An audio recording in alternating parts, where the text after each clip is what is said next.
ito ay rated SPG. Striktong patnubay at gabay ng magulang ang kailangan. Maaaring may masiselang tema, lengguwahe, karahasan, sexual, horror o droga na hindi angkop sa mga... Alam ni Jessica na simula pa lang ay mahal pa nga ni Manuel itong si Felma.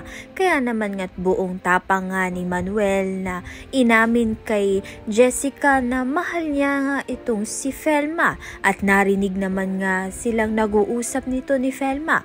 Kaya naman nga't naging emotional nga itong si Felma. Subalit itong ang si Jessica ay nakahanap na nga ng apartment na titirahan nga nila nito ni Manuel.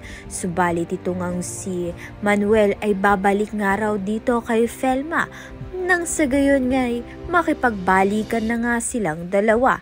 Samantalang ito naman ngang si Hazel ay hindi nga titigil dahil sasampahan niya nga ng kaso itong si Felma ng concubinage. Subalit kapag ginawa niya nga iyon, si Manuel nga ang madedehado at makukulong.